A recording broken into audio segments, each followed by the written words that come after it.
국민 여러분 안녕하셨습니까? 오늘은 2025년 6월 4일입니다. 이제 해가 저물고요. 밤을 향해서 이제 시간이 시작되는 그런 시간입니다. 자, 지금 김문수 후보는 대통령 선거에서 떨어졌고,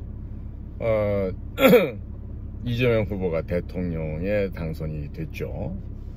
물론 이번에 미국에서 온 선거 감시단이 왔었죠. 우리나라 선관위는 거부를 했지만 일방적으로 왔습니다. 그런데 이 오신 분들이 제가 만나 보았더니 이분들의 역할이 분명히 있는 것 같아요. 그리고 지금 우리가 동양적인 개념으로 따지면 성동격서라는 얘기합니다. 동쪽에서 성 소리를 내고 격서 서쪽을 친다, 이런 얘기입니다. 그러니까 적의 관심과 그 모든 촉각을 동쪽에 쏠리게 해놓고 그리고 서쪽을 쳐버리는 이런 것이죠. 그러니까 그 역할을 이번에 미국에서 분명히 와서 한 걸로 보여지는데, 지금 격서 서쪽을 치는 실질적인 작전을 하는 그 팀은 전혀 지금 눈에 보이지를 않고 있어요. 그럼 이 사람들이 왜 왔을까요? 뭐 때문에 왔을까요? 잘 제가 만나보고 대화를 나눠보고 해보니까 느껴지는 이해가, 하나의 풍선을 띄워 올려주는 그 역할이구나, 이분들은. 그럼 풍선을 띄워 올린다는 건 무슨 말일까? 그게 바로 성동이지. 이쪽에 사람들이 움직이니까 모든 초점이 일로만 싹 쏠리게 하는 거죠. 그래 놓고 서쪽을 와장창 하고 가격을 해버려서 몰살시켜버리는 그런 작전이 되겠죠. 자, 그래서 국민 여러분 너무 아쉬워하지 마세요. 지금 정상적이지 못한 그런 투표가 또 이루어졌고, 여기에 대해서 지금 많은 분들이 붕괴를 하고 있는데, 오늘 저는 제 방송에서 그런 이야기를 드리려는 게 아니에요.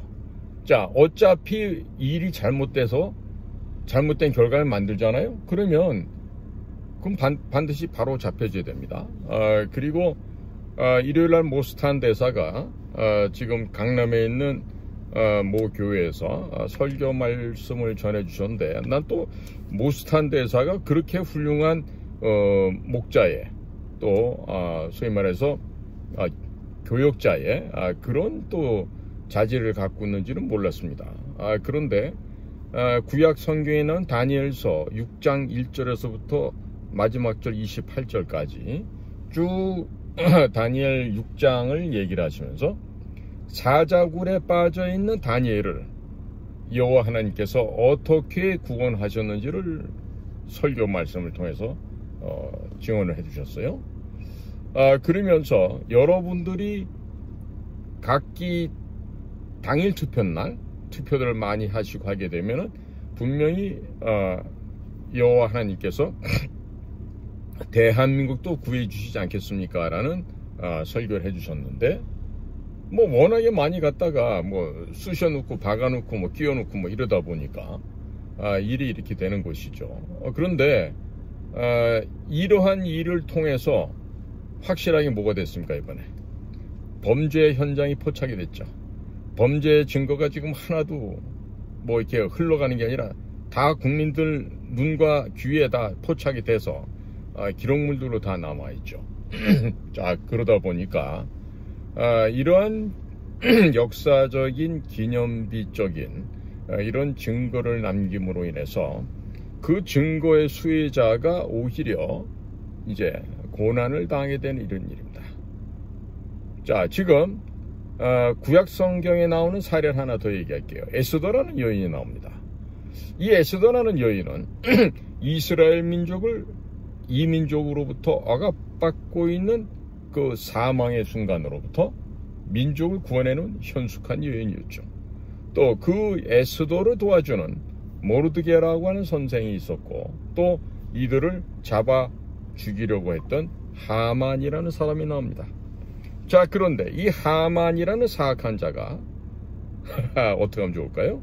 결론은 어떻게 됩니까? 네, 장대에 목이 잘려서 그 장대에 목이 걸리는 그런 비참한 말로를 겪게 되는 것입니다. 자, 우리나라에도요, 사필 규정이다 이런 말이 있습니다. 일이 반드시 바른 곳으로 귀 돌아간다 이런 얘기입니다. 그 모든 일들은 인과응보죠. 원인과 결과가 있고 원인과 결과는 반드시 거기에 보답이 뒤따르게 된다는 이런 말도 있습니다. 또 자업자득이란 말도 있죠. 스스로 업을 만들어서 스스로 얻어낸다는 뜻인데요. 결국 내가 어떤 일을 행했기 때문에 그 나의 행위로 말미암아 결국 돌아오는 그 결과를 얘기하고 있죠. 자, 그래서 예로부터 우리 조상님들은요, 콩 심은 데 콩나고 팥 심은 데 팥난다 이렇게 얘기하시면서 집안에서의 가정교육을 굉장히 중시하셨습니다. 저희들 또한 어렸을 때 무릎을 꿇고 밥상머리에 앉아야 되고 밥 공기에서 밥알이 한 톨이라도 남아서는 안 된다. 왜? 농부의 1년간의 피눈물 나는 땀과 노력이 그 밥알 하나 하나에 있기 때문에 절대로 밥을 남겨서도 안 되고 단 한 톨도 남기거나 흘려서는 안 되죠. 만약에 그랬다면 그날은 곡소리 나는 날이었습니다. 아마 다들 그렇게 교육을 받고 자라셨을 거예요. 저는 그 우리 어머니 아버지가 너무 그런 가정에서의 그 훈육이 엄격해서 아이고 나중에 군대 훈련소 가니까 집보다 편해. 이렇더란 말이에요. 자, 그런데 지금 김문수 후보가 대통령이 되면 1개월 내에 한미 정상회담을 갖겠다고 말씀한 적이 있죠. 근데 어떻게 하면 좋죠? 우리 이재명 신임 대통령께서 미국에 가야 될 텐데 과연 미국에 들어갈 수 있을까? 참 염려가 됩니다. 그래서 우리 문수 형님께서 대통령이 되셨더라면 때마침 이번 달 6월 14일이 도널드 J 트럼프 대통령의 생신이에요. 그러니까 그 생신날 맞춰서 문수아재가 대한민국 대통령 자격으로 가서 한미 정상회담을 열었더라면 참으로 의미가 있었을 텐데 거기다가 또 외교사령탑에 이충근 박사님 같은 분을 또 좌장으로 모시고 그렇게 해서 뭐 하면은 미국에서 이충근 박사님을 너무나 잘 알고 또 이충근 박사님하고는 미국의 유수한 학자들과의 또 그런 교류가 너무나도 수십 년간 이루어져 있기 때문에 전혀 무슨 뭐 검증하고 자시고 할 필요가 없죠. 자, 아주 원활한 한미 관계가 되었을 것 같은데 자, 지금 이재명 정권에서는 지금 누가 뭐 국가안보실을 담당하고 또 누가 외교부 장관하고 아직 모르겠어요. 뭐 위성락 씨 같은 사람 이름이 나오는데 좀 염려스러운 게 윤석열 정부에서도 김태호 같이 정말 별 볼 일 없는 아이를 계속해서 국가안보실 1차장에 놓고 쓰다가 지금 외교부하고 관계도 비틀어지고 뭐 자우지간에 여러모로 불협화만 일어나고 대통령에게는 별로 플러스가 안 됐던 것 같아요. 자, 그런데 지금 중요한 거는 외교관 애들의 특징이 뭔지 아십니까? 바로 본부에서 훈령이 내려오지 않으면, 본부에서 지시가 떨어지지 않으면 절대로 어떤 일도 안 합니다. 예를 들어서 비아냥거리로 이런 일화가 있어요. 불이 났어. 유럽에서 있었던 얘기. 농담으로요. 자, 화재가 났는데 자, 각국의 대사들 뭐 참사들 뭐 여러 그런 외교관들이 있어요. 안 움직여. 왜 안 움직이냐 그랬더니 본국에서 훈령이 아직 안 와서 못 움직이다 이런 얘기를 하는 것이죠. 이게 바로 외교관들의 진면목이에요. 절대로 현장에서 제대로 된 역할을 해낼 수가 없습니다. 그리고 우선적으로 외교관들은 뭐가 몸에 배었냐면 책임을 회피할 수 있는 무언가를 미리 만들어 놔야 돼. 뭐 누구한테 연락을 주고받고 하더라도 내가 조금이라도 상하면 안 되니까 이 책임을 면할 수 있는 그 원인, 배경을 갖다가 확보가 돼야 움직인다 이거야. 그러니까 절대로 국가 국민을 위해서 헌신, 기여 이런 게 없는 거죠. 희생, 어린 반푼 어치도 없죠. 어떻게 국가를 위해서 희생을 해요, 외교관들이? 내가 출세하고 잘 살아야지. 그게 외교관의 본연의 목적이지. 국가 국민을 위해서 헌신할 수 있는 그런 외교관들 별로 없어요. 물론 가물에 콩나듯이 그런 사람들이 하나 있긴 합니다. 내가 아는 외교부 대사 출신 중에 그런 사람이 하나 있어요. 예전에 노르웨이 대사 하셨던 이병화 대사라고. 그 이병화 대사랑 일을 같이 해본 우리 국정원 요원들이 살다 저렇게 위국 헌신하는 현장에서 발로 뛰는 대사는 처음 봤다 라고 말할 정도로 이병화 대사 같은 분 아주 훌륭하신 분들이죠. 지금도 부정선거를 규명하기 위해서 굉장히 애를 쓰고 있습니다. 자, 그러니까 이번에 만약에 문수영님이 대통령이 됐더라면은 6월 14일 날 도널드 트럼프 생신을 축하드린다고 하면서 얼마나 첫 번째 통화도 많았겠어요. 그런데 제가 듣기로도 윤석열 대통령이 대통령이 됐던 날은 갑자기 외교부에서 그 새벽에 집에 들어가서 막 전화기를 설치하고 해외하고 직통 라인을 해야 된다 그러면서 그러고 그랬는데 이번에 어떻게 된지 모르겠어요. 근데 지금 들려나오는 얘기는 일본 수상만 축하 메시지를 보내왔고 그 어느 나라에서도 축하 메시지를 보내온 데가 없는 것 같습니다. 중국이 시진핑이야 당연히 내 꼬붕이니까 따로 할 것도 없고 오히려 여기서 전화해야 되겠지. 전화 성은이 망극하옵니다 이러면서 전문을 보내야 될 것 같고. 그런데 유럽도 그렇고 미국도 그렇고 아프리카 남미 어디에서도 아이고 이재명 대통령님 당선을 축하해요 이런 메시지가 전혀 없었다. 이 뭘 의미하는 것일까?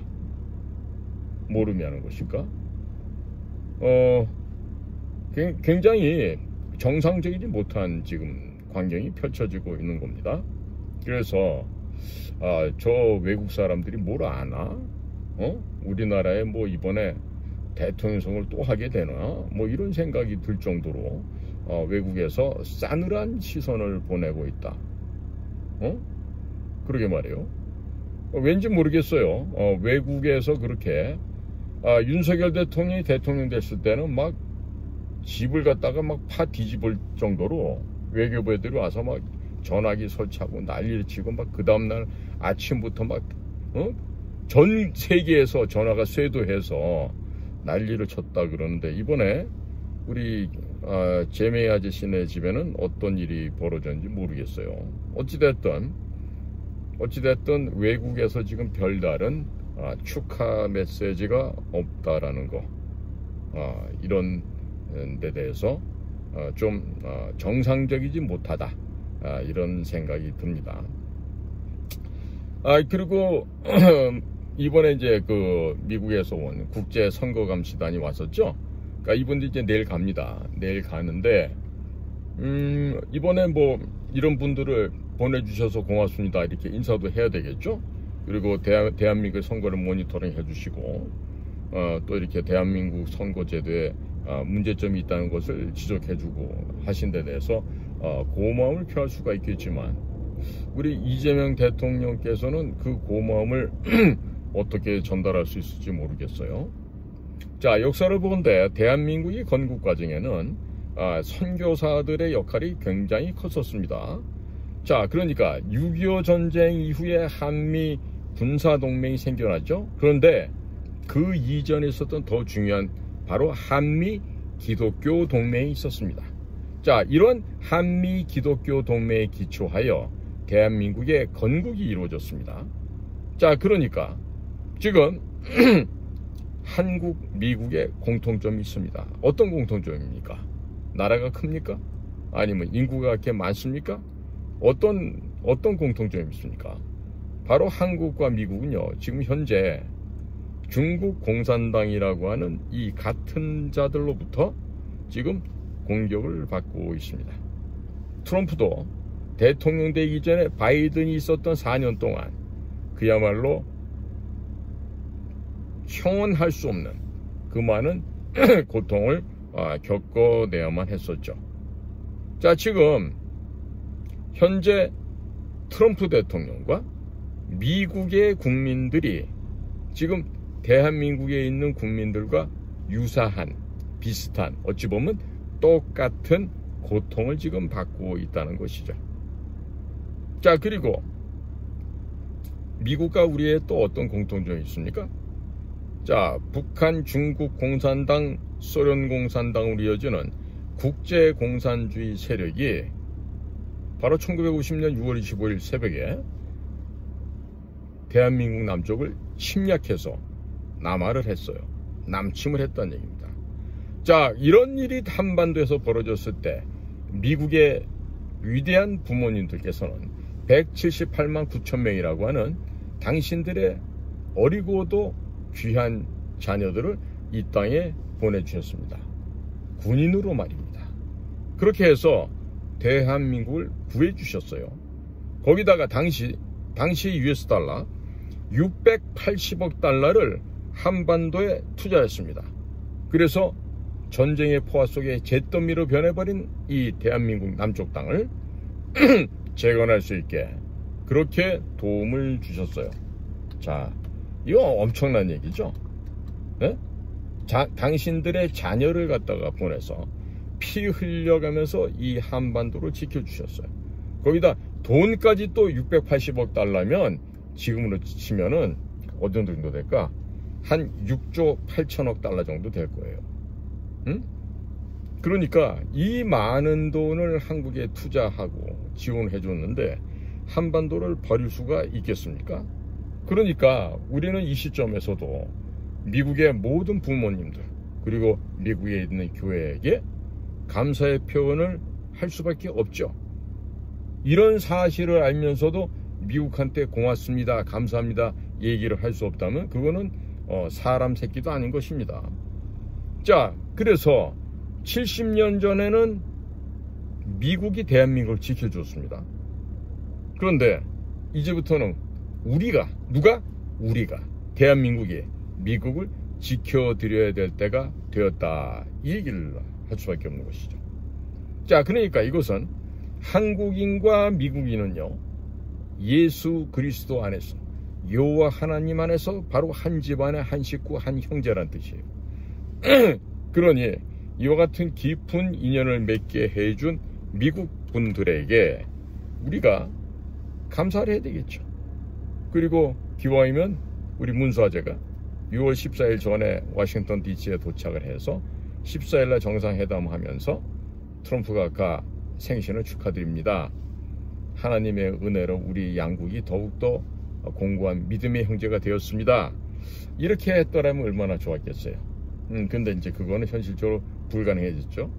근데 아마 미국에서 나온 얘기를 들어보니까 연말쯤 가면은 김문수가 대통령 자격으로 미국 가서 트럼프 대통령을 만날 수도 있는 그런 가능성이 있어 배제할 수 없다, 이런 얘기가 또 나온답니다.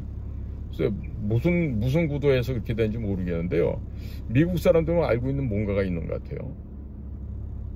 자, 그래서 자, 앞으로 말해요. 그러면은 김문수 아재가 언제쯤 또 다시 대통령이 되나? 네? 만약에 그게 현실화 된다 그러면, 지금 이건 내 얘기가 아니라 미국에서 흘러나오는 얘기니까, 그럼 뭔가 새로운 순서 절차가 있다는 거 아니겠어요? 내가 지금 미국 분들한테 이 얘기를 해드리고 싶어요. 특히 도널드 트럼프 대통령 각하에게, 보세요 대통령님, 이승만 대통령께서 1954년 7월 28일 날 전쟁이 휴전한 지 1년 만에 미 의회를 방문했습니다. 그 당시 의회에서 연설을 했는데 중국 공산당에 대해서, 즉 중공에 대해서 해상봉쇄를 하자고 제안을 하셨습니다. 그 당시에 모든 미국의 상하 양원의 의원들이 모두 33번의 기립박수를 쳤습니다. 그렇지만 박수는 쳤는데 미국 사람들이 행동을 옮기지 않았습니다. 그러나 현재 70년이 지났습니다만은 여전히 이승만 대통령의 제안이 유효합니다. 이런 말씀을 드릴 수가 있습니다. 이렇게 이제 제안을 하신 거죠. 그러니까 벌써 1954년 7월 28일 미 의회를 방문한 우리의 건국 대통령 이승만 대통령께서 중국 공산당이 된 해상봉쇄를 제안했고, 또 그것을 앞으로 우리 지금의 오늘날의 대한민국이 그 이승만 건국 대통령의 말씀을 실천해서 앞으로 현실로 이루어지게 되었습니다. 이런 얘기를 드릴 수가 있는 거죠. 자, 그러니까 우리가 미국을 대신해서 앞장서서 중국에 대한 해상 봉쇄하는 방법 뭐가 있을까요?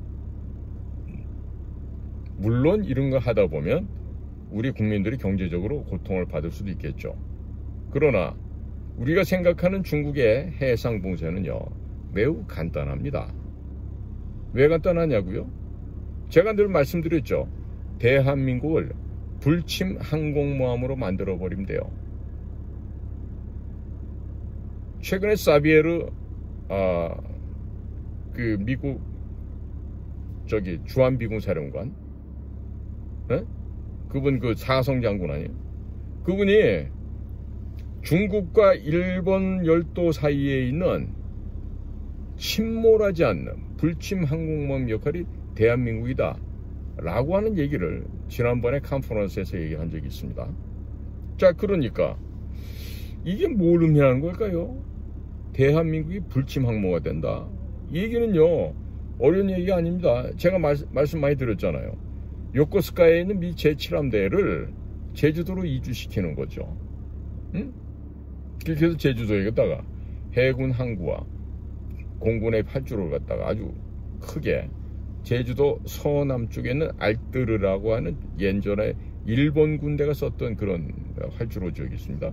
그걸 조금만 손봐서 활주로 확장하고요, 폭을 넓히고 해서 거의 번듯한 국제 공항급의 활주로를 개발하는 것이죠. 거기다가 항구까지. 자, 그러면 그 제주도가 제2의 하와이가 되고 아주 주요한 그 거점이 되는 것입니다. 그러니까 제주도에 또 다른 그 공항을 지어놓고요. 그 공항을 지어놓고 미주 노선, 유럽 노선, 아프리카 노선, 남미 노선 그런 곳들이 바로 직항으로 다 전 세계로 퍼져 나가게 하면은요, 그냥 제주도는 하와이보다 더 번화하게 됩니다. 하와이보다 훨씬 더 미항으로 역할을 하게 될 것입니다. 자, 그래서 말이죠, 우리가 불침 항공모함이 되는 건요, 흑산도 옆에 가면 또 가거도라는 섬이 있어요. 그 가거도에도 해군 공군 기지를 설치하는 겁니다. 자, 좀 더 올라오시면요, 영종도 옆에 덕적도가 있습니다. 자, 덕적도 주변은 또 수심이 낮고 그 한 15km, 17km 요 사이에 작은 섬들이 있어요. 여기 매립해서 우리 영종도에 있는 인천국제공항처럼 그 덕적도 인근을 그렇게 매립해서 인공섬을 만들죠. 그리고 거기다가 해군 공군기지를 설치하는 거예요. 그러면 제주도부터 하나, 둘째 가거도, 셋째 덕적도 부근이 됐죠. 네 번째 어디 갑니까? 바로 어청도, 연평도를 거쳐서 가장 북단에 있는 백령도로 가는 겁니다. 그 백령도에는 그 자갈로 천연의 그 콘크리트보다 더 좋은 그 활주로가 있긴 해요. 근데 그거보다 실제로 한 4km 이상 되는 활주로를 닫고 거기에 이제 해군 공군인 기지를 설치하는 거죠. 거기다 이제 이지스 어셔도 놓고 또 사드도 갖다 놓고. 자, 이러면요, 중국이 벌써 뒤가 지끈지끈해집니다. 거기다가 사정거리 500km가 되는 초음속 천무 미사일 갖다 깔잖아요. 그건 백령도 쪽에서 그 바레만이 있는 북경 안에까지요. 그 얼마나 되겠어요? 500km 사정거리 다 들어옵니다. 전부 다 밥이 되는 거예요. 거기다가 북경을 그런 식으로 위협을 하잖아요. 그러면 중국 해군이 어떻게 되냐면 바레 쪽으로 몰려들어요. 청도, 칭다오, 그 다음에 대련, 따리엔, 그 양쪽에 있는 주요 해군기지가 딱 모여드니까 바레만이 된다고. 그래서 북경도 지키고 천진도 지키고 이래야 되는데, 자, 우리가 지금 서해안에 불침 항모를 만들게 되면 중국 애들은 불가불 병력도 확장해야 되고 시설도 늘려야 되고 진짜 머리가 아픈 게 한두 가지가 아니에요. 왜? 북경이 난공불락이 돼야 되는데 북경을 그냥 손바닥에 파리 잡듯이 우리가 가격을 해서 지도상에서 없애버릴 수가 있으니까 이거 얼마나 머리가 아프겠습니까? 예.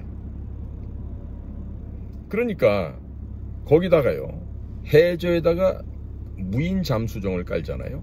일종의 해저 가미가제 특공대예요. 이게 안에 소형 모듈 엔진을 탑재한 SMR 엔진을 중심으로 한 그 핵 엔진을 달아서 사람은 안 타고 폭탄만 가득 실어가고 운행하는 겁니다. 그러니까 서해안에 풍력 발전 장비 중국산 갖다 깔면 되겠어요, 안 되겠어요? 안 되는 거 아니겠어요? 자, 너무나도 간단한 거예요. 뭐 어려운 거 없어요.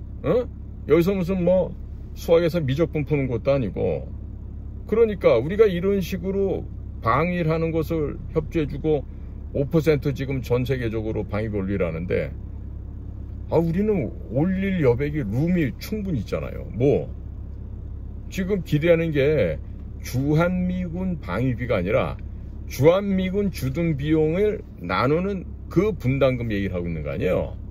방위비 얘기하는 거 아니에요.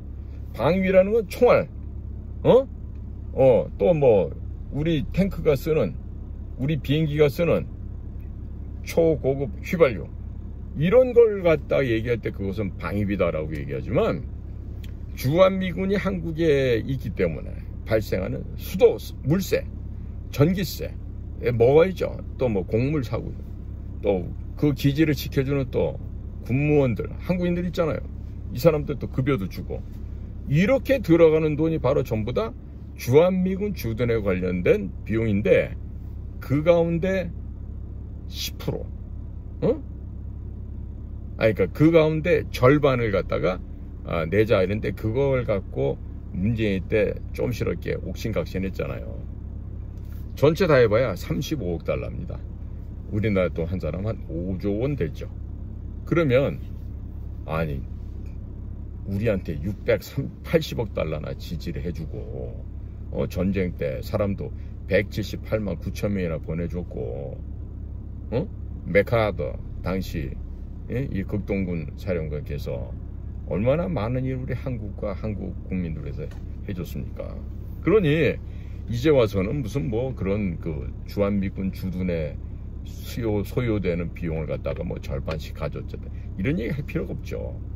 야, 다 줄게, 이래야 되는 거 아니야? 그 다음에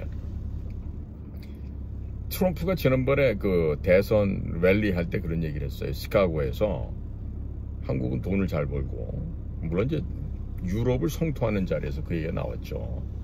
그래서 뭐 한 100억 달러 내도 되지 않겠냐 이런 얘기를 하는데, 그러니까 그동안에 6.25 전쟁 때, 그리고 1991년도 소련이 망할 때까지 주한미군 주둔 비용은 미국이 다 냈단 말이에요. 그 91년 이후부터 우리랑 절반 나눠서 내는 건데, 이런 거 갖고 치사하게 따질 얘기가 아니죠. 자, 지금 트럼프 대통령한테 그래요? 100억 불 다 드릴게, 해마다. 대신에 35억 불 그 안에 포함되어 있어요. 다 드립니다. 다 줘. 나머지 65억 불 뭐 할 거냐 이거. 바로 그 돈 갖고 해상 불침 항공모함을 만드는 거예요. 제주도에 그 알뜨르 비행지에서 남서쪽에다가 근사하게 활주로도 한 4km, 5km 쫙 멋지게 깔고요. 또 항구도 만들고 해서 미국 해군 공군이 들어와 있어서 하는 거죠. 그러면 일본 요코스카 항 쪽은 지진 때문에 겁도 나는데, 제주도는 그럴 일이 없잖아요. 거기다 중국 애들이 나오면 길목이니까 딱 하니 중국 애들 목에다가 이렇게 하고 비수를 딱 꽂고 기다리는 거 아니겠어요? 얼마나 좋아. 중국 애들이 남지나나 동지나해 이런 데서 해상 수송로 선박에 대해서 까불 수 있겠습니까? 못 까불지. 까불다 죽는데 절대로 못해요. 자, 이런 거예요. 그러니까 이런 제안을 이제 문수아제가 할 뻔했는데, 아무래도 좀 타이밍이 좀 늦춰질 것 같아요. 자, 그렇다면 국민 여러분, 우리가 한미 간의 관계를 얘기하는데 이 정도로 해서 그치면 안 되겠죠. 당연히 지금 관세 문제를 얘기하고 있지 않습니까? 관세 문제를 얘기하고 있지만, 아니 형제국가에서 무슨 관세야. 관세는 예수 그리스도 안에서 우리가 형제 자매가 됐는데, 아니 관세는 0%로 하자고. 대신에 제주도 제7광구 해저개발 뭐예요? 바로 LNG와 석유 개발입니다. 그 다음에 알래스카 안에 있는 뭐 그렇죠, 거기도 천연 리퀴드 내추럴 가스 LNG가 있죠. 그걸 갖다가 개발하는 걸 우리가 제안하는 거예요. 자, 그러면 제주도 밑에 있는 7광구는 심해일까요? 얕은 바다일까요? 심해저가 아니에요.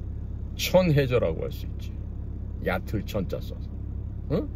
해저가 그다지 깊지가 않단 말입니다. 그러니까 훨씬 석유 개발하기가 좋아요. 그리고 채굴했을 때 거기 밑에서 기름이나 가스가 나올 가능성 역시 굉장히 높죠. 자, 알래스카 내륙도 마찬가지입니다. 앵커리지의 기본적인 수송선단이 LNG로 운반할 수 있는 수송선을 얘기하죠. 그런 것들이 얼마든지 가서 접안을 하고 내륙의 파이프라인을 통해서 앵커리지에서 그걸 갖다가 LNG를 싣고 올 수 있는 이런 걸 얼마든지 할 수가 있겠죠. 그러니까 이 앵커리지가요, 앞으로는 물류의 중심이 될 것입니다. 자, 그러면 한국에서 유럽 가는 길을요 따져보세요. 한국 동지나 남지나 싱가포르 옆에 말레카 해요, 인도양, 그 다음에 홍해, 스웨즈운하, 다음에 지중해, 그래서 유럽 각국 내지는 뭐 아프리카 이렇게 되겠죠. 그리고 또 한 가지는 요즘에 정신머리 없는 서울대학 출신 그 학자지만은 관직에 눈이 먼 자, 이런 자들 있잖아요. 그런 자들이 나와서 떠드는 헛소리야. 뭐다? 동해바다를 부산에서 출발, 동해바다 거쳐서 홋카이도 옆으로 해서 캄차카 반도 옆으로 해서 북극해로 간다.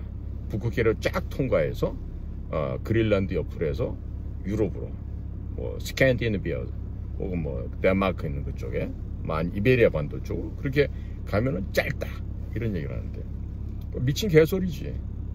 에? 아니 북이 70도가 거의 이전부터 그러지만 이 어마어마한 바람이 불어요. 그러면 보통 우리 태평양에 인도양 지나가는 이 화물선들이요, 컨테이너 선박 운반하는 화물선이 시속 25노트로 쫙 이렇게 갑니다. 근데 이 북쪽을 향해서 가다 보면요, 초속 뭐 어마어마한 바람이 불기 때문에 이 쇠로 묶어놓은 이 컨테이너 이런 것들이요 그냥 날아가요.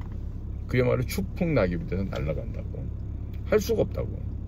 그렇기 때문에 새로운 수송로를 개발해야 되거든요. 그게 뭐야 여기가? 부산에서 물건 싣고 뭐 다른 아시아에서 오는 물건도 싣고 어디로 가? 앵커리지로 가는 거지, 안전하게.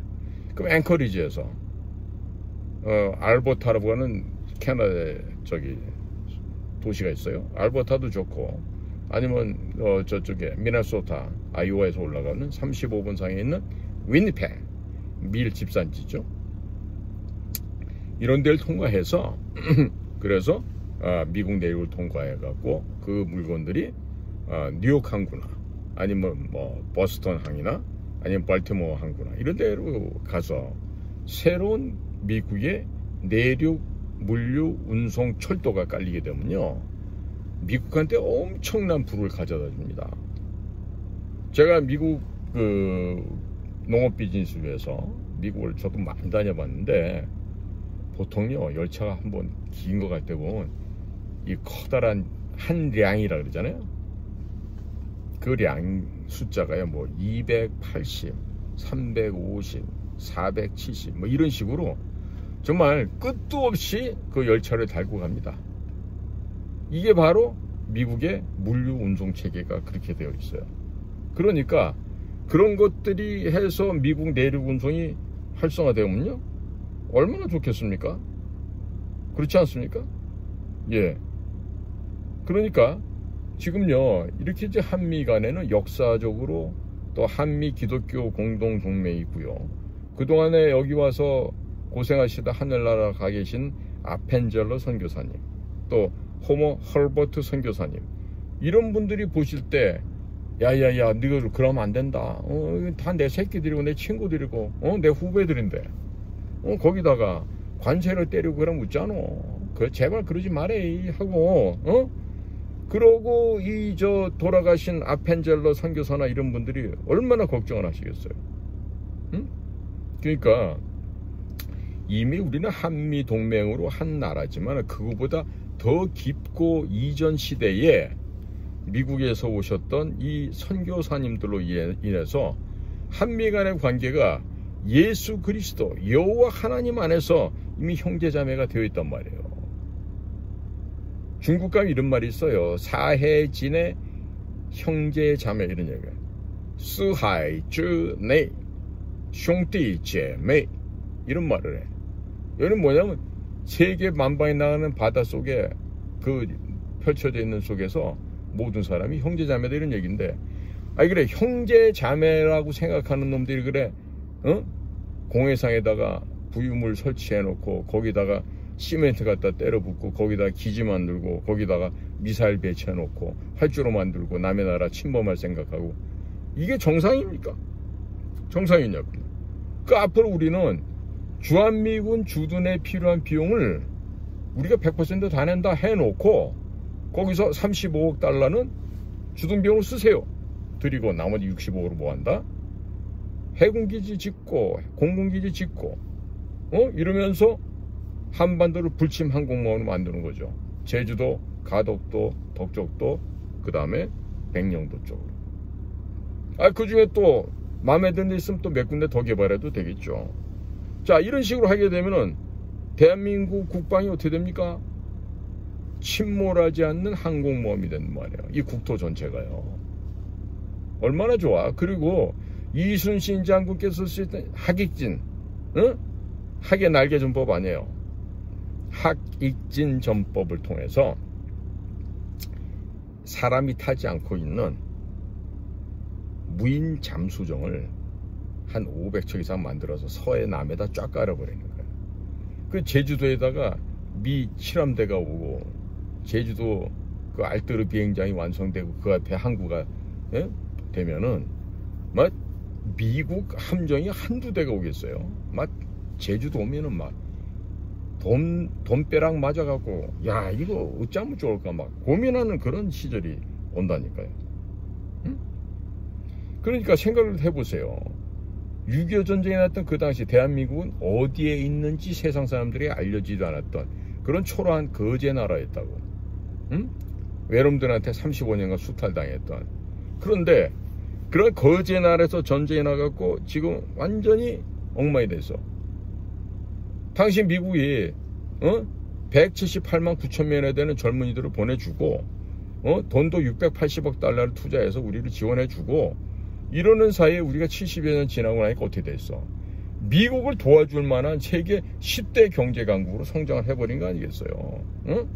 그러니까 이번에요, 자칫 잘못하면 미국이 얼마나 무서운 나라인지를 깨닫게 되는 하나의 굉장히 교훈적인 시간이 될 수가 있어요. 그 교훈적인 시간이 됨으로 인해서 우리가 겪을 수 있는 거는 굉장히 치명적인 일이 될 수도 있어요. 일례 들어보면 이런 거죠. 야, 니네 그 조선일보, 중앙일보, 동아일보 그 자손들이 미국에 많이 와 있다며. 그 걔들 다 쫓아내야 되겠다. 이러는 거야. 왜 이번에 하버드에 동양 애들 못 들어오게 있는 애들도 다 쫓아내지. 특히 중국 애들요. 그러면 이제 그런 얘기도 나오겠지. 야, 그건 니네 나라 그 왜 조선일보, 중앙일보, 동아일보 이런 데서는 트럼프 대통령 이렇게 욕을 많이 하니? 뭐 알고서 보도하는 거니? 그만 좀 나가줬으면 좋겠어. 이러면 이제 동아일보 특파원 가족들 거기 가서 폼 잡고 살다 쫓겨나게. 조선일보, 중앙일보 마찬가지죠. 뭐 워싱턴에 어디 갔든 그런 데서 그렇게 과도하게 폼 잡고 있다가 결국에 이제 다 쫓겨나는 일이 생길 수 있단 말이에요. 자, 미국이 지금 반유태주의 사상으로 쩔어 있는 중국 공산당 돈에 의해서 지금 매료되어 있는 하버드를 지금 두들겨 패고 있잖아요. 콜롬비아 대학도 마찬가지고. 거기에 포함되지 않으리란 법 있습니까? 한국이? 요 상태로 가면 포함되죠. 자, 그렇습니다. 그러니까 지금 역사로 좀만 보시잔 말이에요. 성공 확률이 5,000분의 1도 안 됐던 인천 상륙작전이지. 당시 메가더 극동군 사령관께서 그 생각을 해냈던 거 아니에요? 자, 그 인천 상륙작전이 있기 전에 무슨 일이 있었는지 아세요? 바로 부산에서 눈물 뿌려가면서 하나님께 간구했던 그런 기도의 시간이 있었습니다. 어디? 부산 초량교회. 그리고 누가? 이승만 대통령과 부산 지역에서 목회하던 목사님들이 모여서 보름 동안 밤낮 없이 회개 기도를 했다는 거예요. 이 회개 기도가 끝나고 3일이 지난 후에 모든 세상의 군사 전략가 전문가들이 불가능하다고 했었던 조수관만의 차가 그렇게나 심한 인천 앞바다에서 상륙작전을 1950년 9월 15일에 성공시켰다는 것입니다. 믿을 수 있습니까? 그리고 그 파죽지세로 9월 28일 서울을 수복하고 그리고 10월 19일 유엔군이 북한을 해방시키기 위해서 평양에 진입하여서 들어갔죠. 자, 그때 바로 모태동에 있던 중국 공산당은 어떻게 합니까? 중국 인민해방군들의 총도 제대로 들려주지도 않고 30만 명이라는 이 인민해방군을 보내서 인해전술로 대한민국 북반부와 다시 한 번 더 남쪽을 강탈하고 유린하게 되죠. 이런 역사를 우리 국민들이 아셔야 돼. 특히나 전쟁으로 인해서 비롯된 이런 역사를 알아야 되는데 오늘날 보세요. 이게 완전히 뭐 같아? 구한말. 고종이 나라를 말아먹을 때랑 지금 유사하잖아. 120년 전에 뭐가 있어요?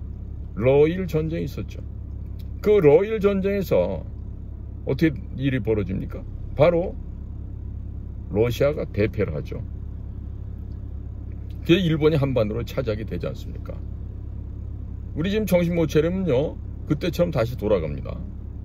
자, 지금 우리 초신전투라고는 함경도에 장진호라는 호수가 있죠. 거기에서 중공군한테 고립이 돼 있었잖아요. 유엔군 철수를 해야 되는데 고토리라고 하는 그 지점에서 그 계곡인데 다리가 5m 정도 끊어졌어요. 방법이 없어. 전부 다 이제 몰살당하는 것만 남았어. 그런데 그때도 미국의 장병들이 하나님께 밤새 간절하게 기도를 했어요. 하나님, 눈보라를 멈춰주십시오. 수송기가 제발 부교를 이곳에 떨구게 해주십시오. 그래야만 우리가 살 수 있습니다. 주여 주여 하면서 미군 병사들이 하나님 앞에 간구를 했어요. 자, 그러다 보니까 어떻게 일이 벌어집니까? 밤새 몰아치던 눈보라가 갑자기 뚝 그치고 미 공군도 단 한 번도 시도해보지 않았던 이 부교를 공중에서 투하를 했는데 그게 성공하는 기적이 바로 벌어진 게 바로 장지로 전투 현장 아니겠습니까? 거기에다가 흥남까지 왔습니다. 정원이 60명밖에 안 돼. SS 메리디스 빅토리아 배가 있어요. 배가 얼마 크지도 않아. 7,600톤밖에 안 돼. 요즘의 개념으로 보면 별로 큰 배도 아니죠. 자, 거기에 60명 승선 인원이라는 그 SS 메리디스 빅토리아호에 14,000명이란 북한의 과학기술자, 교육자, 깨어있던 또 주를 섬기는 사람들이 중심으로 해서 14,000명이 승선했는데 하선할 때는 14,005명이 하선했다는 거 아니에요. 이게 무슨 기적이냐고. 당시 1950년 12월 23일 흥남 부두를 출발할 때 이 SS 메르디스 빅토리아호는 이틀 동안 밤낮 없이 운항을 해서 12월 25일 크리스마스 날 거제항에 도착을 했어요. 그런데 이 이틀 동안 항해하는 동안에 5명의 아이가 태어납니다. 새로운 생명이 태어났어요.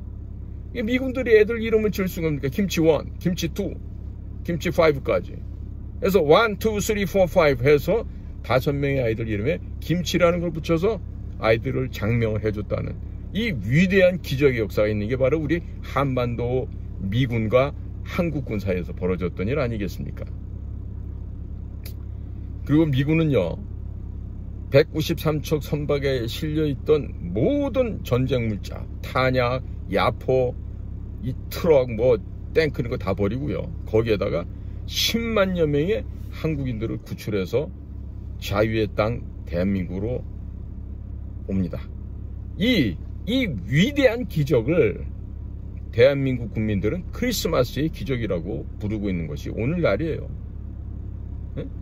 그리고 이 장진호 전투, 흥남 철수 이와 같은 작전이 진행되는 동안에도 미군은 지속적으로 공중에서 폭격을 가해서 중국 공산당의 주력 부대를 괴멸시키는 전과를 올렸습니다. 만일 흥남 철수 작전이 성공하지 못했다면 대한민국은 끝났겠죠.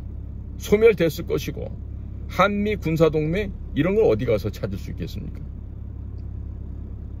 자, 보십시오.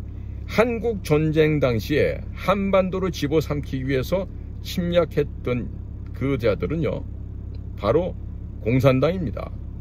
대한민국의 자유와 인권, 이 가장 중요한 자유와 인권을 빼기 위해서 침략했습니다. 소련은 이미 소멸되고 없죠. 이미 망한 지부터 1991년도에 망했습니다. 자, 중국 공산당 이번에 망해가고 있죠. 자, 북한 거의 끝나갑니다. 그러지 않습니까? 그렇기 때문에 한반도에서 벌어졌던 한국전쟁, 장진호 전투 이런 경우는 잊혀진 전쟁이 아니고요. 잊혀진 승리입니다. 아시겠습니까? 지금 국민들께서 이런 얘기를 아셔야 돼. 그리고 도널드 J. 트럼프한테도 자유와 생명의 항해이라는 이런 6.25 관련된 역사 드라마가 실려있는 이런 책자를 트럼프 대통령에게도 전달을 해야 돼요. 자, 지금 우리 한국전쟁, 6.25 전쟁이라고 이것은요 인류 최초로 겪었던 사상전쟁입니다. 그리고 체제전쟁이었습니다. 그리고 자유민주 진영이 승리한 날입니다.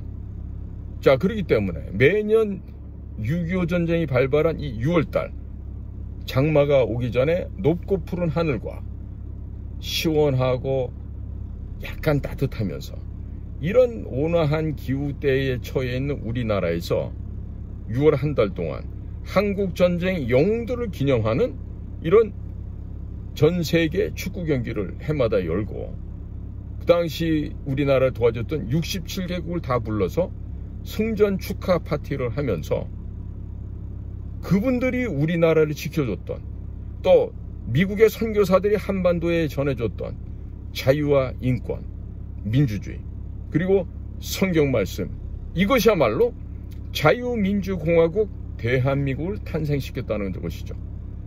전쟁으로 잿더미에만 남았던 폐허의 거제나라 대한민국이 70년 만에 전세계 경제 대국 강국으로 성장을 했고 군사 강국으로 거듭나게 되었습니다. 이와 같은 대한민국의 성공과 발전이 미국의 외교적인 성과로 비롯된 것임을 우리가 알아야 된다는 것이죠. 그래서 해마다 6월달이 되면 대한민국을 구원해줬던 67개국을 초청해서 한국전쟁 기념 월드컵 대회를 개최하고 또 6월 25일은 결승전을 하게끔 해서 세계 자유선언문을 낭독을 하게 되면 다시 한반도에서 전쟁이 일어나게 되겠습니까? 이런 일을 우리가 앞으로 해야 되는 거 아니겠습니까? 그리고 이런 일을 하겠다고 트럼프 대통령에게 전달하고 해야 되겠죠.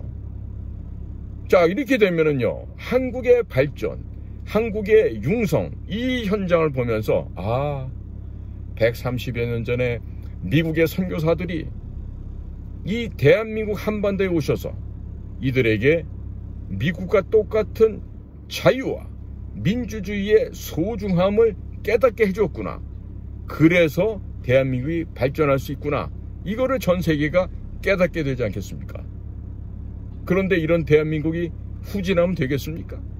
그러면 이러한 6월달을 통해서 전 세계 축구대회 뿐만 아니라 국제 북한 인권영화제 이런 것을 개최하면 되죠.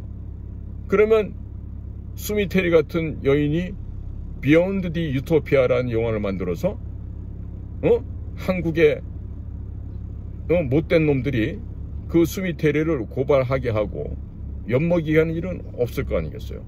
자, 이렇게 해서 이 6월달에 국제 북한 인권 영화제 이런 걸 갖다가 펼치잖아요. 그러면 전 세계적으로 공산주의가 이렇게 해서 안 되는구나, 공산주의 이렇게 무서운 거구나, 절대로 이 공산주의 이 독약이 인류에게 퍼져서는 안 되겠구나 라면서 공산주의가 자연스럽게 그 세력을 잃고 소멸되게 될 것입니다.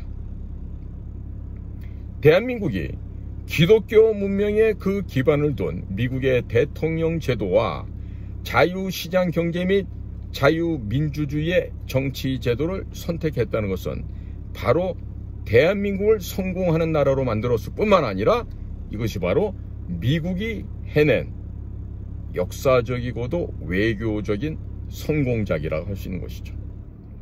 자, 이렇게 해서 해마다 6월달이 되면 한국전쟁 기념 월드컵을 개최를 하고 대한민국의 성공적인 발전이야말로 곧 미국의 외교적인 성과라는 점을 전 세계에 알려야 되겠죠. 이런 일들을 해야 되는 거예요. 자, 지금 자유민주주의 너무 복잡합니다, 이해하기 어렵습니다, 혼란스럽습니다, 이러는 좀 게으른 사람들이 있기도 해요. 그러나 이 자유민주주의가 얼마나 공산주의나 전체주의에 비해서 훨씬 우월한 체제이다라는 것을 전 세계에 알릴 수 있죠. 뭐를 갖고? 대한민국이란 모범적인 나라의 사례를 갖고 그렇게 할 수 있다는 것이죠. 자, 그렇게 되면 많은 나라에서 아직도 개발도상국이나 후진적인 국가에서는 미국적인 미국식의 정치 경제 제도를 도입하게 되겠죠. 자, 그래서 한국전쟁이 일어났던 해마다 6월 25일에 한국전쟁기념 월드컵 결승전 하는 것으로 일정을 맞춰서 전 세계 67개국을 초청을 하고 또 그 결승전이 끝나는 자리에서 세계 자유선언문을 낭독한다면 전 세계 인류가 자유와 민주의 주권의 소중함을 다들 기억하게 되겠죠. 자, 이런 내용들을 도널드 J 트럼프한테 제안하고 싶은 거예요. 안 그렇습니까? 미국에 사시면서 영어 잘하시는 분들, 제가 이렇게 촌스럽게 말하는 한국적인 컨텐츠를 갖고 유창한 영어를 써서 화이트하우스에 혹은 미국 DOS 국무부에 뭐 이런 쪽에다가 DOD 국방부에도 전달해 주시라고요. 그럼 미국 사람들도 감정하지 않겠습니까? 자, 또한 경상북도 칠곡군에 가시면요, 다부동 전투 기념관이 있어요. 자, 여기에 두 분의 영웅의 동상이 서 있죠. 아시죠? 누굽니까? 트루먼 대통령, 당시 미국 대통령이죠. 그리고 이승만 대통령. 예. 그러니까 트루먼 대통령은 한국 전쟁이 딱 발발하니까 볼 것도 없어, 바로 즉각적인 투입해라, 이렇게 지시를 하셨던 아주 고마우신 분이죠. 만약에 그때 트루먼이 대통령이 아니었다라면 한 번 더 공산화가 됐겠죠. 틀림없습니다. 자, 그리고 이승만은 어떤 대통령이셨어요? 미국을 설득해서 거제 나라 대한민국 주재에 미국과 동등한 한미상호 방위조약을 체결해내신 정말로 이 국제적인 감각이 정말 천재급의 위대한 영웅 아니었습니까? 자, 그래서 앞으로는 이 트루먼 대통령, 이승만 대통령 두 대통령님의 위대한 이름을 빌려서 10만 톤급 원자력 항공모함을 만드는데 이 배를 이승만 트루먼호 혹은 트루먼 이승만호로 만들어서 한미연합군이 공동으로 운용을 하자, 이런 제안을 해야 되는 거예요.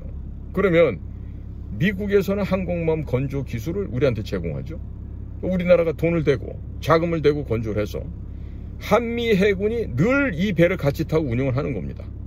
그러면 하늘에 가 계신 우리 아펜젤로 선교사님 같은 130년 전에 이 무지몽매한 한반도를 일깨워 주셨던 그 선교사님들, 그리고 한국전쟁에서 참전해서 돌아가셨던 그 수많은 젊은 꽃들이, 그 참전 용사들이 얼마나 좋아하시겠습니까?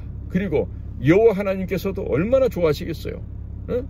여기에다 플러스 알파로 원자력 잠수함도 만드는 거예요.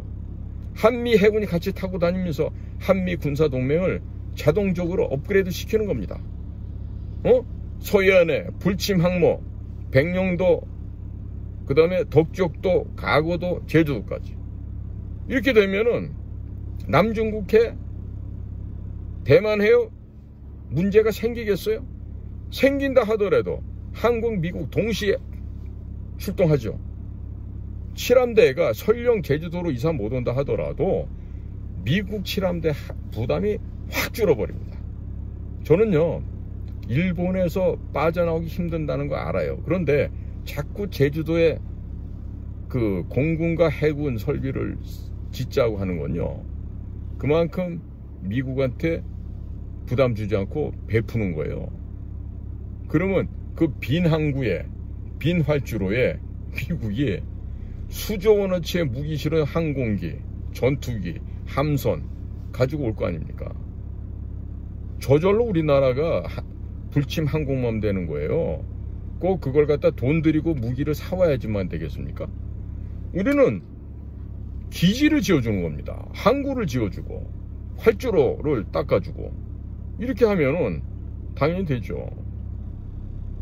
제가 옛날에 그 CIA하고 관계 회복할 때 그랬죠. 앞으로 너희들하고 우리는 친구야. 친구이기 때문에 뭐든지 같이 하는 거야. 좀 심하게 말하면 너 필요하면 마누라도 서로 빌려줄 수 있어야지. 이 정도로 CIA하고 좋은 관계를 맺었죠. 그리고 그 다음부터는 일사천리로 업무 협조가 진행이 됐다고요. 앞으로 되겠어요 그거? 믿질 않을 텐데 가뜩이나. 자, 우리나라 속담에 죽어도 같이 죽고 살아도 같이 산다 이런 말 있죠. 또 형제끼리는 콩 한 조각도 나눠 먹는다 이러죠. 그러니까요, 미국에서 원자력 항공모함, 원자력 잠수함 건조 기술을 우리한테 제공하고요. 그다음에 한국 정부가 건조 예산을 투입해서 한국조선소에서 건조를 하잖아요. 그런 다음에 최종적으로 생산된 잠수함이나 항공모함을 한미 해군이 공동으로 운영하면서 그 함선에서 캐리어라 그러잖아요. 항공모함. 그 파이터 캐리어 아니에요. 전투기 싣고 다니는 거니까. 그렇게 해서 같이 운용을 하면요, 우리나라 해군 능력이 얼마나 좋아지겠습니까? 그리고 미국의 함정 부족 문제가 되겠습니까? 안 됩니다. 제가 이미 얘기했죠. 중국 조선업 말려 죽이는 거. 어떻게? 미국 항구 들어갈 때마다 입항료 받아라. 그래서 지금 어떻게 돼요? 올 때마다 150만 달러씩 내야 되잖아. 얼마나 재밌는 일이 벌어지고 있습니까? 그렇기 때문에 우리는 항상 미국과 같이 가는 거예요. 자, 1954년도 7월에 이승만 대통령께서 이미 대중국 해상 봉쇄를 이미 71년 전에 제안을 하셨습니다. 그러니까 우리는 이번에 핏 헤그세스 미 국방장관이 국방비 인상 얘기하잖아요. 나왔으니까 오케이 5% 올릴게. 이거 안 올리면 어떻게 되겠어? 안 올리면 어떻게 될 것 같아? 굉장히 불행한 일이 생깁니다. 한번 보세요. 불행한 일이 생기나 안 생기나. 그래서 앞으로 그냥 알아서 그래 국방비 5% 올릴게. 왜? 시민사회단체 주는 그 돈이 얼마랬죠? 102조 3천억. 그 다음에 성인지 예산 얼마? 24조. 126조 3천억이나 허공에다 돈을 뿌리는데 까짓 거 지금 57조 원 하는 거 한 63조 보태서 국방 예산 한 120조 만들면 미국하고 저절로 모든 문제가 해결되겠죠. 거기다가 미국이 필요로 하는 이지스함, 잠수함 1년 6개월마다 그냥 한 척씩 쫙쫙쫙 저 텃밭에서 무쑥수 뽑듯이 그렇게 해서 배들을 만들어서 제공하는 거예요. 그래서 중국 애들이 그렇게나 깝치고 다니 동중국해, 남중국해 여기다가 해상 해저 할 것 없이 해상 만리장성, 해저 만리장성 쌓는 거죠. 이런 걸 갖다가 미국한테 우리가 해드릴게 이러고 나가야 된다. 자, 며칠 전에 불행하게도 우리 해상 초계기 한 대가 떨어져서 해군 장병 4분이 참 돌아올 수 없는 길을 떠나셨어요. 자, 그러면 조기 경보기 필요하죠. 해상 초계기 많이 필요하죠. 응? 이런 해상 초계기, 이 정찰기가 필요하고, 저기 미국 애리조나주 투싼에 가면요, 비행기 무덤이란데 거기 가보시면 엄청나게 많은 비행기들이 지금 기다리고 있어요. 우리를 기다리고 있는 애들도 많아요. 중고라고 해서 나쁘지 않습니다. 가져다가 이번에 해상 초계기 떨어진 이런 사고 나지 않게 보통 P8, P8이라고 하는 거, 그거 많이 가져다가 예를 들어서 20대 정도 사와서 한 서너 대는 부품을 해서 나눠서 다시 재탄생시킨다 생각하고, 20대 사와서 한 16대, 17대 남긴다 생각하면 과감하게 투자해서 할 수 있죠. 응? 자, 이런 식으로 우리가 한미 간에 공조를 하고 한반도를 불침 항공모함 만들고 하면요, 저절로 잘 됩니다. 자, 그리고요, 지금 북극해 항로 얘기하시는 분들이 있는데, 북극해 항로는 진짜 그 무식한 놈들이 하는 얘기예요. 그 배 지나갈 수가 없어요, 쉽게. 응? 해도 그려봤어? 응? 해저 지형에 대해서 탐사해 봤냐고요. 응? 해로를 알아야 똑바로 배가 지나갈 거 아닙니까? 태평양 바다 그냥 지나간 것 같습니까? 인도양 바다 그냥 배 띄워놓으면 그냥 가는 걸로 아세요? 천만의 말씀이에요. 아무리 넓은 바다도 하늘에 비행기가 지나가는 항공로가 있듯이 해양에도 이 배가 지나가는 길이 다 있습니다. 그러니까 그런 거 무시해버리고 아무데나 통과할 수 있다라고 생각하는 이런 거, 소위 말해서 세상에 출세를 못해서 환장을 한 이런 놈들은요, 머릿속에 지식이 있다 하더라도 그럼 지식이 아니에요. 탐욕이야, 탐욕.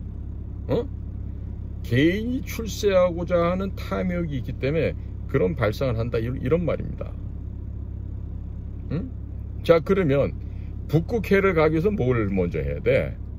배가 도중에 험한 일을 당할 수가 있잖아. 조난을 당할 수도 있잖아요. 그러면 그 배를 돌봐주고 지지해주고 구조해주고 할 수 있는 뭔가 항구 같은 이런 기지가 있어야 되겠죠. 북극해 옆에 그런 거 많이 있습니까? 보셨어요? 그런 개발도 안 돼 있는데 어떻게 거기 배를 갖다가 보낸다는 얘기야. 무식하기 짝이 없는 소리지. 응? 아니 40피트 컨테이너가 그냥 나뭇잎처럼 날아가는데, 그런 데다가 화물선, 쇄빙 기능도 없는 그런 화물선 보낸다. 한번 해보라 그래. 일이 되는가. 그러니까 앞으로는 이런 알래스카도요, 전초기지로 개발해서 LNG, 액화 천연가스를 갖다 파고 이런 걸 갖다 앵커리지 항구까지 쭉 파이프라인 연결해서 할 수 있는 거, 이런 거 해야지. 근데 새로운 정부에서 만약에 미국에서 여보게 여기 알래스카 개발 좀 해야 되는데 할 마음 없어? 없어? 응. 그래? 그 다음에 국방비 좀 5% 올려보지. 이제 유럽의 딴 애들처럼 이제 못하겠는데요. 말이나 됩니까? 미국은 말이지 점령군인데 우리가 그런 거 해서 되겠습니까? 이래 하면 좋은 일 벌어질 겁니다. 좋은 일 벌어져요. 알래스카를 그런 식으로 LNG 개발하고 피트롤리움을 개발하고 하다 보면요, 한국 관광객들이요, 앞으로 이제 알래스카 가게 됩니다. 알래스카 가보신 분들은 아시겠지만 그 수려한 자연 환경이 정말 압도적이죠. 특히 여름철에 가서 보시는 알래스카 정말 장관입니다. 자, 그러니까 그렇게 되면 어떻게 되죠? 알래스카 경제가 살아나겠죠. 또 알래스카 인근에 생산되는 해산물, 엄청나게 큰 게, 뭐 대구, 명태, 뭐 연어 많지 않습니까? 대량으로 우리 한국에 수입하겠죠. 그럼 한국은 미국 에너지 시장이 VVIP가 되겠죠. 그렇죠? 거기다 해산물, 그 다음에 진짜 VIP가 있죠. 뭐입니까? 곡물 시장이죠. 우리가 1년에요 옥수수 1000만 톤입니다. 옥수수 1000만 톤, 콩 한 300만 톤 됩니다. 요즘 아마 늘었을지 몰라. 밀 400만 톤. 이 세 가지 작물만 합쳐도 1700만 톤. 파나맥스급 벌크선이 한 대 6만 톤 실는다 그러면 몇 번을 왔다 갔다 계산 한번 해보세요. 1700만 톤의 6만 톤짜리 파나맥스급 벌크선. 대충 계산해보면 한 300회 좀 모자라죠. 이렇게 많은 양을 우리가 소비를 하고 있다. 뭐를? 옥수수, 콩, 밀, 이 세 가지만. 딴 건 없을 것 같아요? 자, 그러니까 미래를 대비할 수 있는 이 지혜가 있어야 되는 것입니다. 응? 그리고 이 수에즈운하, 남중국해, 이 중국 애들의 농간지는 막힙니다. 또 중동에서 뭔 일이 벌어지면 수에즈운하도 막힐 수 있어요. 그래서 유럽으로 아프리카로 보내는 이 화물 노선을, 예? 컨테이너 화물이 갈 수 있는 길을 새롭게 만들어야 돼요. 어떻게? 부산에서 다 지파를 하지. 그런 다음에 태평양을 통해서 가는데 대권항로 비행기가 돌듯이 앵커리지로 가는 거예요.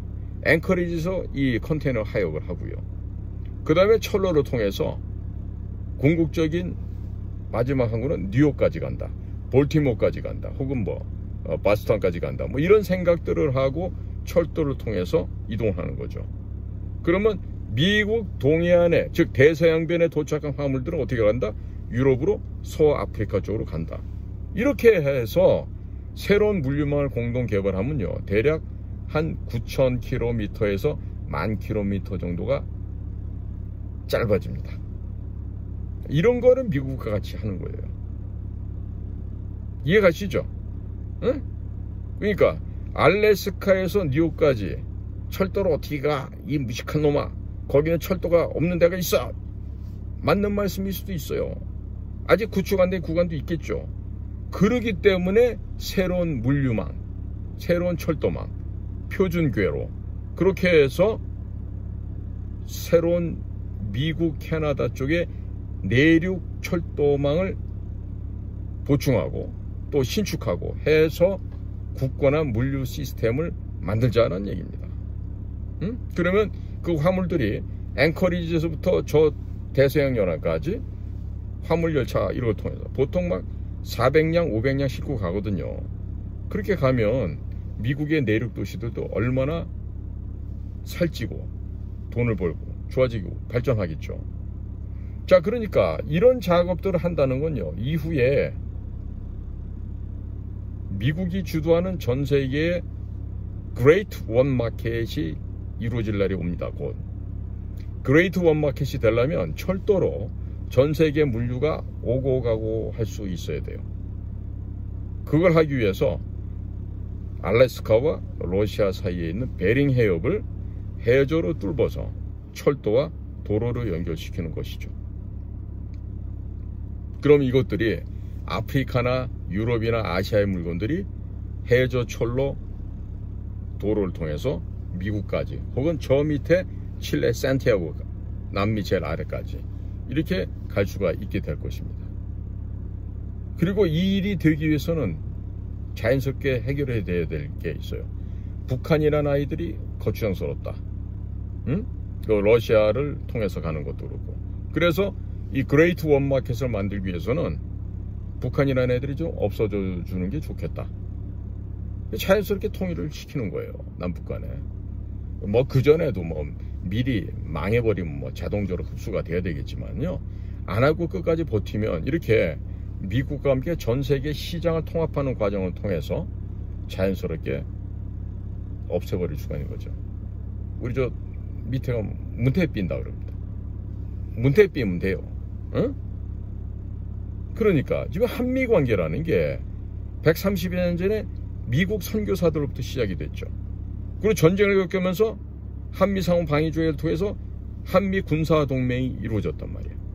이제는 우리가 한미 에너지 동맹, 한미 물류 동맹, 한미 방산 동맹, 한미 조선 동맹, 한미 철강 동맹, 한미 반도체 동맹, 한미 원자력 동맹 등을 만들어서 한미가 한 집안이 되는 거예요. 캐나다가 51번째 주로 들어갈 테니까 우리가 52번째 정도 주로 편입된다고 생각하면 돼요. 자, 이런 식으로 한미 관계가 강화되면 누가 한미 관계를 건들 수 있습니까? 그런데 미국이 이렇게 하자 그러는데 안 한다? 못한다? 대신에 나는 쎄쎄하고 중국하고 친하게 지낼래. 이러면 중국이 원하는 동중국해 장악에 협조를 하게 되겠지. 응? 이렇게 되겠죠. 그러나 미래를 생각하는 지도자는, 미래를 생각하는 전략가는 예를 들면 이런 거야. 야, 경기도 수원시 안에 비행장이 있어요. 그렇기 때문에 수원 시민들이 너무 고통을 받아요. 해결을 해드려야 될 거 아니에요. 해결을. 어떻게 해결해? 제가 말씀드리는 지금 덕적도를 갖다 제가 기지 만들자고 말씀드렸잖아요. 바로 수원 비행장을 덕적도 앞에 지금 매립지해서 만드는 불침 항공모함의 한 역할하는 거기 비행장을 건설하자 이거야. 그래서 한미 공군이 합동근무를 하게 하는 거지. 소음공해 해결하고 불침 항공모함 만들어서 중국 견제하고 일거삼득이네. 이런 거를 앞으로 이 나라를 이끌 지도자들은 해야 된다 이거지. 응? 그리고 좀 더 밑으로 내려가서 흑산도 옆에 있는 가고도 그 돌섬이에요. 거기도 해상 군사시설로 건설해서 한미연합군들이 공동으로 근무를 하고, 또 제주도는 아주 넓고 큼지막하게 이 알뜨르 비행장에 있었던 그 지역을 신설 개발해서 미 해군이 누구든지 와서 기항하고 작전도 펼치고 보급도 받을 수 있는, 그렇게 하면 얼마나 좋겠어요. 이거를 국가가 하는 거죠. 네? 무식하게 지금 언론에 떠든 한미 무슨 방위비를 갖다 본, 이게 정말로 무식한 소리거든. 개소리거든. 한미가 아니고 주한미군 주둔비용 분담이에요. 예? 제발 좀 우리 기자 선생들은 좀 용어 좀 잘 써주기 바랍니다. 그건 무식한 소리 그렇게 하면 되겠어?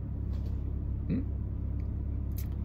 그러니까 또 그 제주도 개발하면서 자연스럽게 밑에 있는 칠강구에서 중국 애들이 호시탐탐 노리는데, 한미일 3국 공동으로 가스, 피트롤리엄 다 가스와 석유 해서 그 이익금 각각 세 나라니까 3분의 1씩 나눠 가지면 되죠.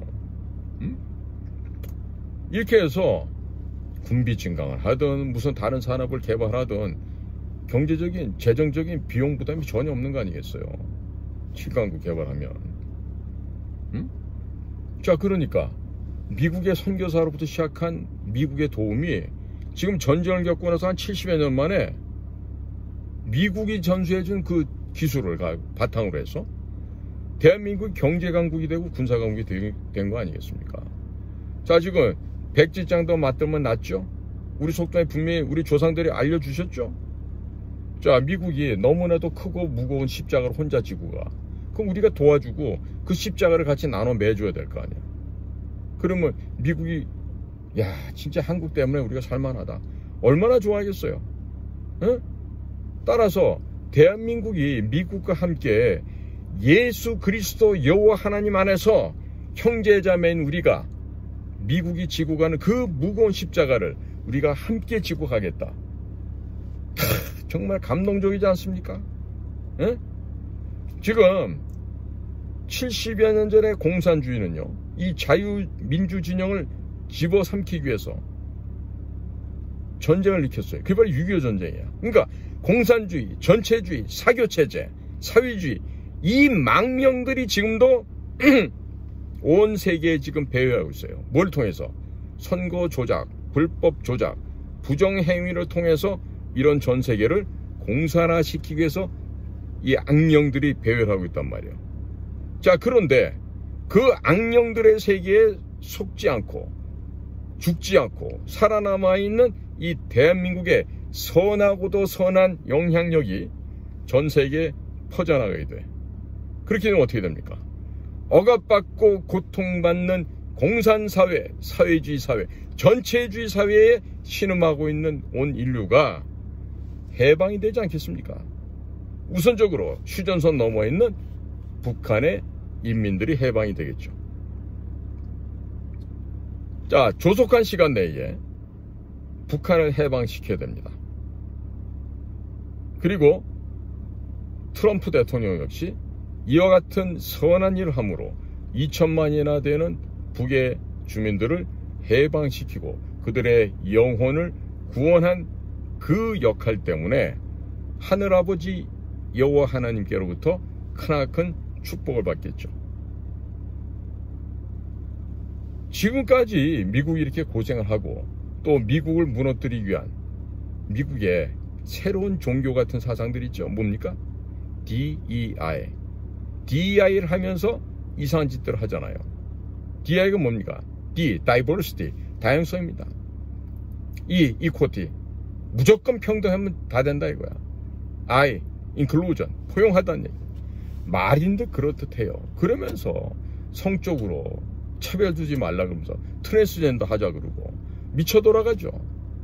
하나님이 만들어주신 이 아름다운 세상을 더럽히고 악행으로 물들게 하고 있었지 않습니까? 그게 바로 미국에서 지난 4년 동안에 정말 극도로 심화돼서 미국을 전체를 망가뜨리고자 하지 않았습니까? 자, 앞으로요, 한미 간의 관계는 어떻게 될지 모르지만 지금 미국에서 나오는 얘기는 선거를 한 번 더 해야 된다라는 얘기를 하고 있고요. 그렇게 되면 앞으로 다음번 대통령 되시는 분이 이제 트럼프 대통령을 만나서 제가 오늘 드린 이런 말씀들을 나누면서 덕담을 하면서 전 세계의 중국산 물건 대신에 한국산 물건들이 팔려나가야 되고, 또 우리가 잘 알고 있는 원자력 발전, 또 방위산업, 무기, 또 건설, 공산품, 문화상품, 이런 것들을 그냥 전 세계에 수출해서 폭발적인 시장의 수요를 맞춰줄 필요가 있죠. 자, 앞으로 다음번 대통령이 뭐 미국 사람들 의견을 따라 보면은 다음번 대통령이 금년 내로 또 새로 나올 수도 있다고 하니까 뭐 굳이 바쁠 거 없죠. 바쁠 것 없이 때를 기다리시고 이 나라가 그야말로 하나님 앞에 바로 서야 됩니다. 진짜입니다. 내가 농담하는 거 아니에요. 특히 전라도 출신 목사들 잘 들으세요. 당신들 말이야, 나라를 갖다가 이간질하고 나눠갖고 하나님 섬기는 일에도 전라도 비전라도 나눠서 그런 식으로 하는데 그럼 큰일 나요. 아직도 카말라 해리스가 대통령이 돼야 된다고 생각한다면 여러분들은 특히 목사들 잘 들으세요. 돼진 이후에 지옥 갑니다. 천국 못 가요. 무슨 뭐 선종한다, 뭐 영면하신다, 뭐 서거하신다 그러잖아. 그런 거 겪고 난 다음에 천국 못 가요. 다 지옥불에 떨어져요. 그러니까 어떻게 하면 이 땅에 우리 한민족이 회개하고 영원히 각성하고 새로운 인간으로 거듭나야 될지를 고민해야 될 때요.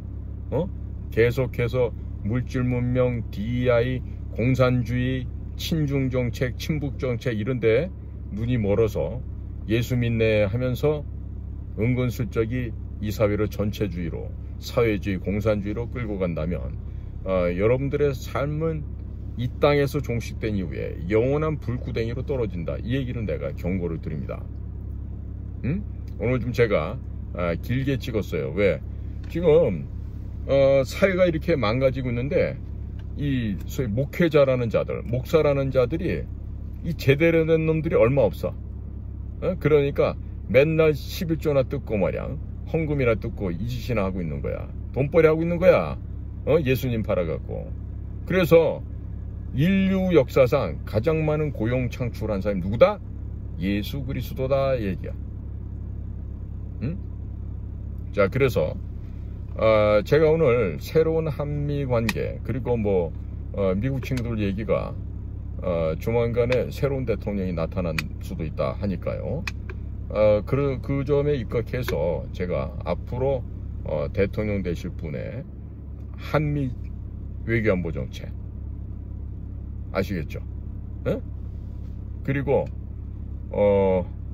아마 앞으로는 한미 간의 철저한 신뢰관계를 통해서 막강 정보 조직이 서로 코워크를 해서 합동사업을 해서 공산당 체제를 분쇄시키고 파멸시키는 일을 해야 될 텐데, 만약에 미국의 정보 조직과 한국의 정보 조직이 그 일을 할 수 없다 한다면 대한민국 끝장나는 겁니다. 끝장나는 겁니다. 그래서 과거에 어떤 사람이 그런 말을 했겠죠. 좀 반미 좀 하면 어때? 뭐 이러면서 우리가 뭐 자주적으로 뭐 하면 된다, 뭐 이런 얘기 하는 사람도 있었죠. 무식해서 철없어서 그런 얘기 하는 거예요. 그래서 뭐 우리가 뭐 동부의 허브가 된다고 뭐 이런 소리 하는데, 제발 그런 미망에서 깨어나시기 바랍니다. 그래서 사실은요, 정보기관의 그 장은요, 이스라엘 사례를 보더라도 최소한도 3, 4개의 국어를 통역관 없이 해결할 수 있는 그 정도의 capability, 그런 능력이 있어야 돼. 그러니까 장이 된다, 지도자가 된다, 뭔가 책임을 막중하게 져야 되는 자리에 이 머리가 텅 비어 있고, 문재인처럼 외국어 한마디 안 되고 이런 자들이 그런 정보기관장에 있으면요, 큰일 나요. 이스라엘에 못 사다고 저렇게 할 수 있는 건요, 문무를 겸비한 그 같은 초의 엘리트들이 국가를 위해서 목숨을 바쳐가면서 청춘을 바치고, 그 목숨 바치며 살았던 수십 년간의 현장에서 얻은 노하우가 바로 전 세계 최강의 정보기관을 만들 수 있는 거예요. 앞으로 다음번 대통령 되시는 분께서는 꼭 그와 같은 역할을 잘 마련해 주시면 아마 우리 국민들께서 편안하게 쉬고 즐겁게 여가 생활도 하시고, 또 이렇게 또 생명과 재산을 지켜주는 국가 덕분에 보다 행복하게 살 수 있는 그런 대한민국이 될 것 같습니다. 자, 국민 여러분, 힘내세요.